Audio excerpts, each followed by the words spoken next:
बता दें, शिवसेना के नेतृत्व वाली महाविकास आघाड़ी एमवीएस सरकार के गिरने से पहले ही उद्धव ठाकरे के चचेरे भाई व महाराष्ट्र नवनिर्माण सेना मनसे प्रमुख राज ठाकरे हिंदुत्व को लेकर काफी मुखर रहे हैं।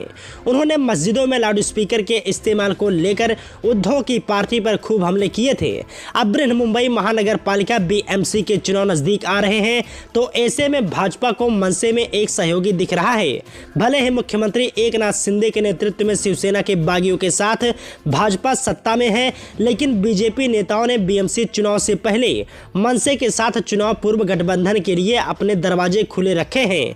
उनका मानना है कि शिंदे गुट के साथ राज ठाकरे का संगठन शिवसेना के मराठी वोट बैंक को अपने पाले में कर सकता है। द इंडियन एक्सप्रेस की रिपोर्ट के मुताबिक प्रदेश भाजपा अध्यक्ष चंद्रशेखर बावनकुले ने बीते दिन मंगलवार को मुंबई के दादर इलाके में स्थित उनके आवास शिवतीर्थ में मनसे प्रमुख से मुलाकात की थी। एक दिन पहले भाजपा के राष्ट्रीय महासचिव विनोद तावड़े ने भी शिवतीर्थ का दौरा किया था, जबकि मनसे प्रमुख ने भी देवेंद्र फडणवीस से मालाबार हिल्स में उप मुख्यमंत्री के घर सागर में मुलाकात की थी।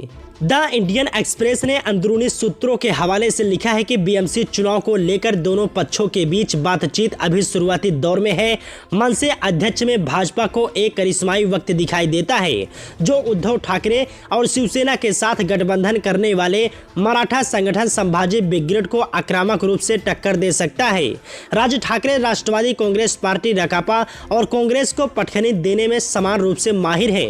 बीजेपी के एक नेता ने कहा है कि राज ठाकरे बीजेपी के लिए सीटें जीतने में सक्षम नहीं हो सकते हैं, लेकिन उनकी सार्वजनिक रैलियों से महाविकास आघाड़ी के खिलाफ माहौल बनाने में मदद मिलेगी। वहीं पूर्व प्रदेश भाजपा अध्यक्ष चंद्रकांत पाटिल ने अगस्त 2021 में ठाकरे के साथ बातचीत शुरू की थी, लेकिन राज्य में राजनीतिक मंथन के बाद इन चर्चाओं को ठंडे बस्ते में डाल दिया गया था। मनसे प्रमुख और भाजपा नेताओं के बीच हालिया बैठक केंद्रीय गृह मंत्री अमित शाह की 5 सितंबर को मुंबई की यात्रा से पहले हुई है। हालांकि दोनों पक्षों ने कहा कि हाल की बैठकें शिष्टाचार भेंट थी, क्योंकि पिछले महीने मनसे प्रमुख की हिप रिप्लेसमेंट सर्जरी हुई थी।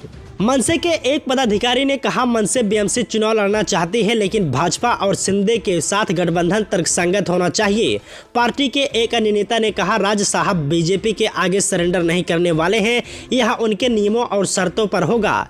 बीजेपी के एक रणनीतिकार ने कहा, कुल 227 सीटों में से बीजेपी मनसे को 25 से 30 सीटों की पेशकश कर सकती है, क्योंकि उसे शिंदे गुट को भी देखना होगा।